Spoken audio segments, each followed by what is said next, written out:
What up, what up, what up, what up? It's your boy P. Skip. Welcome to the best half hour of your entire Tuesday. You know what time it is. It's time to get into his course. My squad with me, T-Mac. Hola. Chili Will. Gracias, amigos. Let's do this. Yo, Milwaukee, what's good? And surrounding neighborhoods and areas. Matter of fact, worldwide, what's good? Worldwide. So check this out. First, before we get into anything, just want to thank and welcome back none other than T-Mac. T-Mac. What it do? What it do? Good to be back, fellas. Missed y'all. Back in stride again. Yes, sir. I'm so happy to see you and me Back in stride again. What it do? What it do? What it do? All right. Speaking of Timothy, I'm going to read from 2 Timothy, chapter 2, verse 5 in the Amplified, and it says this. And if anyone competes as an athlete in competitive games, he is not crowned with the wreath of victory unless he competes according to the rules. 1 Corinthians 9:25 in the Amplified says this. Now every athlete who goes into training and competes in the games is disciplined and exercises self-control in all things. They do it to win a crown that withers, but we do it to receive an imperishable crown which cannot wither. Now I said that to say, right now the NBA athletes, the ones that are going into the possible playoffs, 22 teams. Are now in the bubble. In the bubble.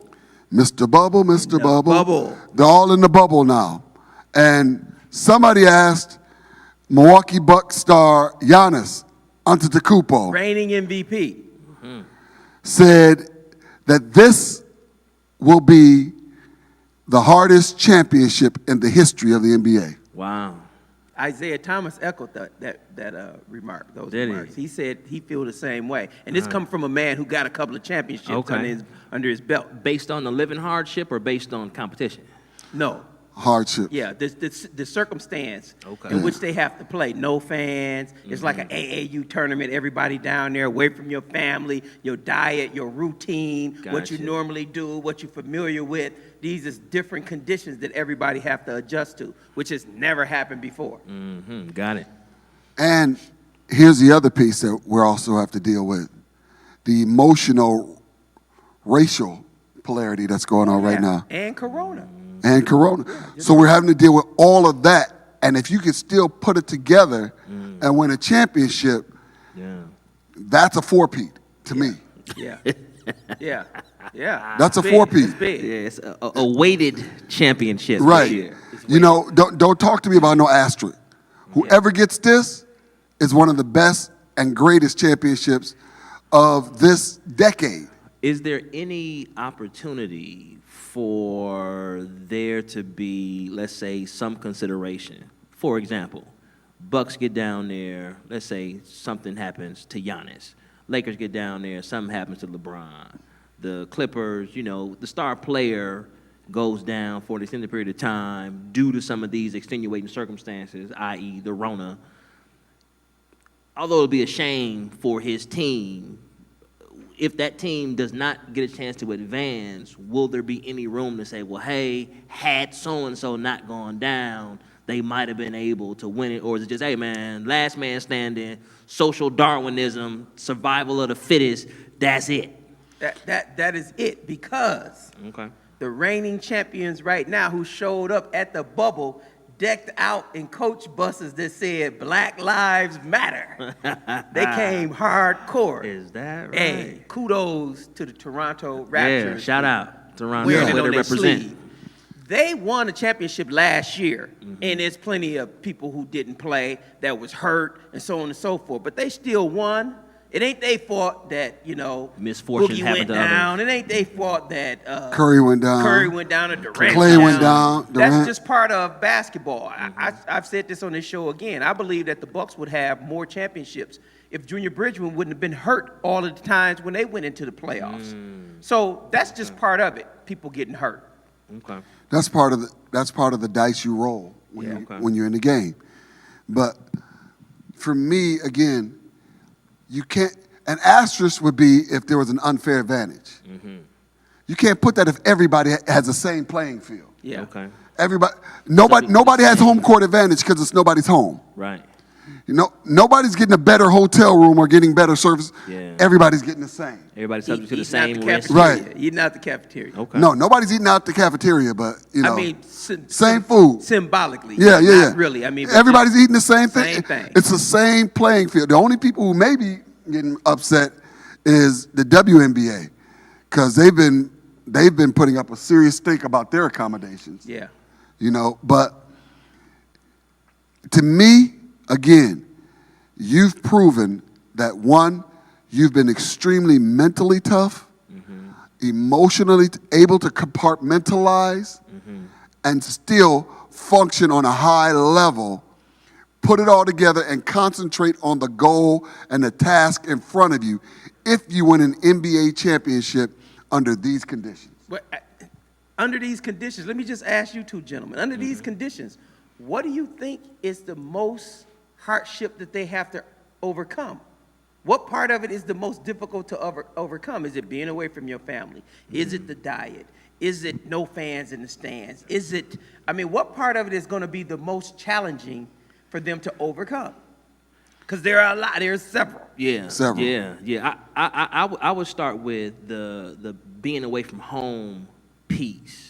Anytime you get a chance to go back home, you get a chance to, rejuvenate, get back into comfortable, familiar surroundings. Routine. That home cooking type deal. Yeah. And when the playoffs come, I think that is when it's going to show up, because some people get just some extra juice because some of your support players, if you're a superstar, you're going to perform wherever I am. Playground, on the road, at home.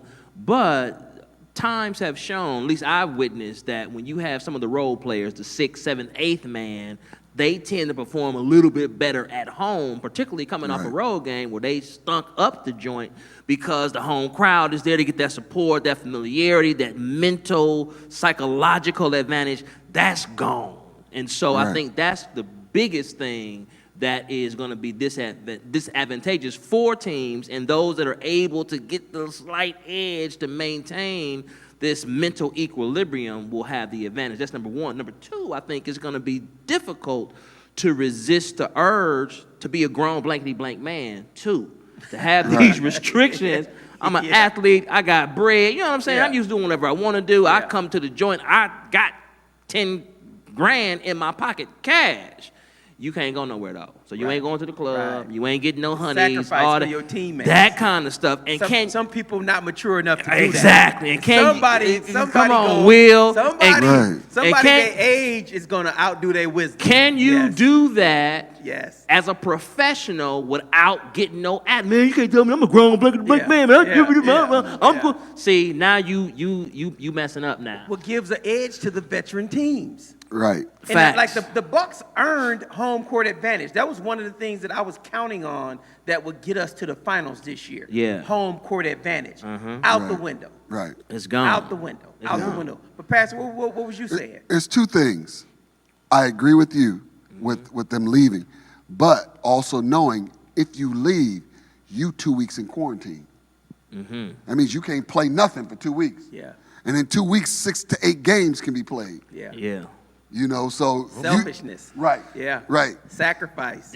But to me, it is, I think the biggest issue is players have a routine.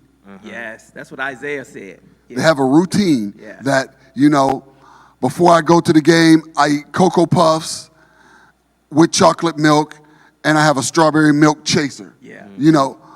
I can't get that here. Right.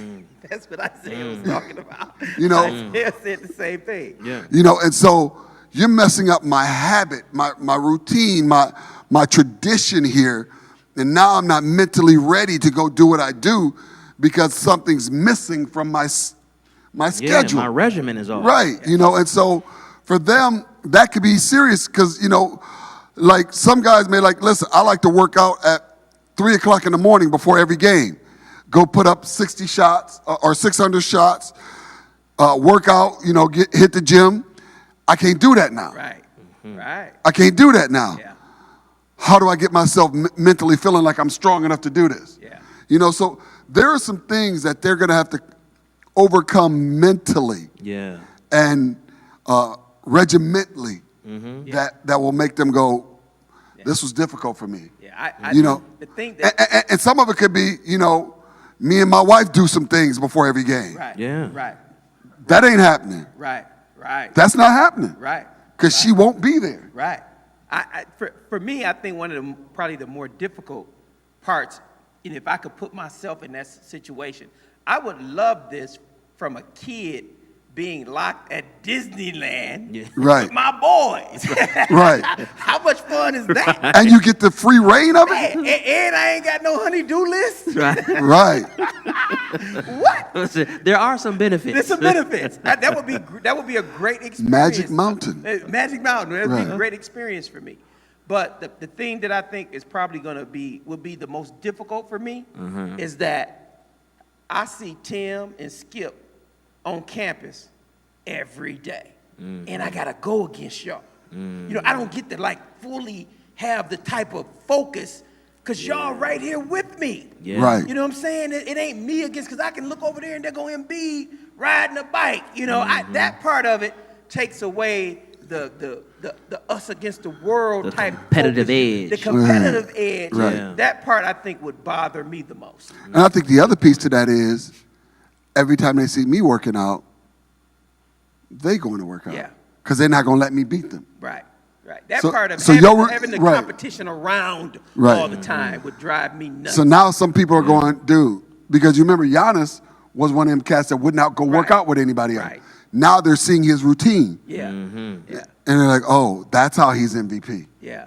Yeah. Because we didn't know before because he wasn't kicking it with us like that. Like, ain't none of y'all my friend. I think this situation does benefit veteran teams and Yeah. experienced teams more than young teams and inexperienced teams. Just Right. because of the young people just don't have the discipline that I think and the focus that I think in a lifestyle routine. Their Right. lifestyle routine includes going out, kicking Right. it, a couple of girls, Right. partying with my boys. Right. That's their routine. The more veteran guys, they pass that. Right. Exactly. They pass that. Been there, done that. Yeah, it's really going to be interesting to see how all this is going to pan out. I was looking at, when I was writing out Giannis's name, I'm like, dude's got a long name. Yeah. But I looked up just a fun fact. Okay. I looked up the longest name in professional sports history. 49 characters. Guess who it belongs to? The finger wagger. Right. Oh, really? Dikembe Mutombo, That ain't long. which is the shortest version of his His name. name That's the is truncated Dikembe version. Mutombo Pulando Mukamba Jean Jacques Watambo. All one name. This joker got 1, 2, 3, 4, 5, 6 names. Man, I never knew that, man. 7 names. He got Yeah. 7 names. Man, I never knew that. You learn Yeah. a lot on Into His Court. You really 7 do. names. I thought about that. Like, who has the longest? Like, he's killing everybody. Yeah. Wow. Yeah. I never knew that his name was that long. Man. But we're talking about the basketball bubble. But sports as a whole, the NFL, the Major League Baseball, a lot of these top athletes are opting out of Yes. playing this season. Yes. Yeah. And I'm looking at this and I'm going, how is this going to affect? How is it going to affect if Patrick Mahomes said, yep, already got my $477 million It's guaranteed. guaranteed. Yeah. I'm not playing. Thank you, and I'm out. Right. Yeah. Catch me in Hawaii. Now, I think the sports, going back to when the NBA suspended its season earlier, when it was, a surprise to all of us, really underscoring the real concerns associated with the pandemic, I think since that time, nothing has really returned to normal. I mean, some of the baseball teams have already been talking about, hey, we're returning back to, some semblance of spring training, but we're wearing the masks, and even when I'm rounding the bases, the third base coach can't necessarily slap five with me as I'm coming around third and all this kind of stuff. So there are some changes and disruption that not only have been real and have crossed every sector, from the workplace environments, be it professional sports, be it, manufacturing, staffing levels, yes. The whole nine. The piece to me that's been most surprising, I don't say it's a twofold surprise. Number one has been just the longevity of these existential concerns and precautions. If you would have told me, as people did back in March when these things were first kind of putting out there, that, hey, we probably won't be able to return to normal anytime before June, July, maybe August, I would have said, man, come on, man, what you smoking? But here we are in the middle of July almost, and things haven't returned to normal. And as we've tried to phase back into normalcy, there's been some spikes, which has led to additional concerns. Yes, the number of events that have been canceled, from concerts like Coachella and the Great Summer Fest and others. I mean, just wholesale. House festival. House festival, Chicago, right? House fest, you know what I'm saying? So all these things, show me that sports is merely a microcosm or a smaller version of things that go on in society. And my concern is, I'm excited as a sports fan for all of this stuff to get back going and up and running, and we can watch sports and attend sports and all that. My concern is, man, I don't know if all of the return to sports will even be able to finish their season because of just the uncertainty that has shown itself thus far with these concerns surrounding the pandemic and the fear that people had. One thing is to be precautionary, safety first, I got you. But some of the stuff is teetered into fear as well. And how does one psychologically come back out of the doldrums of being gripped with fear?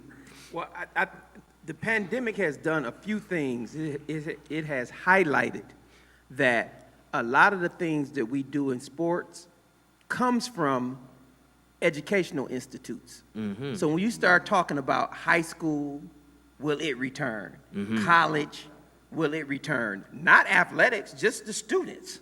Right. Just the students. Right. I think it's a lot easier in professional sports to be in a bubble, to isolate. Mm-hmm. How you going to isolate at a university or a college or a high school when you got all of the students in the school, not just the athletes, everyone's in the school. Right. And moving around and doing the things they do and in class together. You don't have that in professional sports. You actually can be in a bubble. I believe that if they go down to the bubble in the NBA and they test all three of us and we never leave, then how would we get corona? We shouldn't be able to get it. Neither one of us have it. So if they have some discipline and they do the right things, I think they'll be able to be successful in a bubble. That's not working in educational institutes. That's not going to work in a college. That's not going to work in a high school because you got the whole student body population that's on the campus or in the gym or at the cafeteria or in the library or in the lecture hall all at the same time. I'm more concerned about those institutes than I am for professional sports. And the other thing about professional sports, they have big TV contracts that they can get their money still. Right. That the colleges and the high schools don't have that type of revenue and could suffer immensely by the pandemic continuing and it's starting to go up instead of down. Well, does facility staff in the bubble also have restrictions? Those Yes. that serve Everybody. the food, those that wash the linens and all Everybody. That's everybody. And only 14 people other than the players can come. So each team only can have like 34, 35 total in they whole. Yeah. So that means some of the Bucks coaches are not there. Okay. Some of the trainers are not there. Some of the equipment people are not there. Right. Yeah. So all of these are real things, but you can do that in the bubble. You can't do that at the University of Wisconsin-Madison. Right. Gotcha. But here's the thing with the college sports, though. They still haven't determined whether or not they're going to bring students back. They may only just bring back the athletes. They may make the students stay virtual. I'm more concerned about that Right. than I am professional sports. Because professional sports, we can watch it on TV, we fine. It's going to be interesting to watch the NBA without fans. Yeah. Well, we're seeing a glimpse of it right now, that TBT league. They don't Is have empty. fans. They ain't got fans. No, there's no fans there, but they have players, coaches, and media's there. Okay. You can watch that right now on TV. Okay, and I'm going to take a look And at I that. think, matter of fact, Joe Buckets is playing on one of the teams. Oh, really? Yeah, he's playing on one of them. Joe Johnson, for those of you who don't know. But matter of fact, Marquette Golden Eagles team advanced To the yesterday. semifinals. Semifinals, The yeah. white Okay. bikes I'm going to take now. a look at that because I haven't watched that at all. So yeah, it's been. It definitely is not pro. It definitely is not college. But it's not. It's like organized pickup. Is it entertaining to watch? When you got nothing, hey, listen. When you're hungry and somebody offers you a Cheez-It, that's a steak Here, Cheez-It, take bro. these sardines and enjoy yourself. Yeah, That is a T-bone Cheez-It, bro. Yeah, the pandemic is yeah. having a serious effect on a lot of things. Even, like I noticed the other day, some of our local restaurant, decent-sized chains are closed down. Just And went straight out of business. Yeah. I'm not going Stores, to say too. their names, but they went out of business because the pandemic has impacted them in that way. And the another thing I just saw before I came to the show today is that Jay-Z has taken out a newspaper ad, a whole-page newspaper ad in newspapers across the United States to talk about and try to rally around supporting black businesses. Is that right? Yeah, so when I leave the show today, I'll try to get some Kudos, details Jay-Z. on that. Yeah. But all of that is stemming from the pandemic. Yeah. So if a player who has a lot riding on his team's success because they are a key contributor or an essential player. Right. Yeah, you caught that. So if he or she opts to sit this one out, the resuming of the season out, how much flack do you think they catch personally from teammates and from the organization? I don't think they're going to catch any. Okay. Because obviously, I'm not trying to be funny, but there must have been a clause in there somewhere to say they could. Yeah. There must have been some sort of clause that said they could because what's the guy from the Lakers that opted out? Avery Bradley. Avery Bradley, which was what, a starter? Yeah. Yes. He opted out. And so they went and picked up J.R. Smith. Man. And so, and he already tweeted out, I was watching this morning, he tweeted out, man, can you believe what they got us sleeping in? Look at this little bitty blanket. Man, he said, how is LeBron and AD go sleep under this little bitty blanket? Just complaining. But then he looked at the menu, he was like, but the menu's tight. He looked at the food, but I'm mad at Avery Bradley for opting out and we got to deal with JR. Hey, listen, but there's quite a few players that, like one player, I'm trying to think for football, his wife will be having a baby right around the time that, that the season I starts. think that's Buster Only, catcher for the Giants, baseball actually. Could be, but there's a football player The too. best, but the only thing is an adoption. They're adopting some twins, Right. him and his wife. That's No. right. Yeah. That's right. This guy, his wife is having a baby. Okay. Black football player, I can't remember who it was. Gotcha. But he said, yeah, I'm not going because I'm not going to go and expose my family and my newborn to this. Right. Well, Howard for Boston Celtics said the same thing. He's in, but when his wife get ready to have a baby, he leaving the bubble. Is that right? And, Yes. and ain't coming Okay. back. Okay. Yeah, he's leaving the bubble. Man. Yeah. Yep. So, this whole thing is really, Wait, this Gordon Hayward you talking about? Yes. Yeah. Gordon Hayward. That's gonna hurt them. Well, my prediction is he gonna be home by the time she had a baby anyway, because they ain't gonna advance. So he ain't gonna have no problem. I think he knew that anyway. He ain't gonna have no problem. Right. But the landscape of sports has changed and Yes, it's changing. Yes. Here's one, Okay. Thon Maker's brother, number 5 player in the nation, has decided to go to Howard.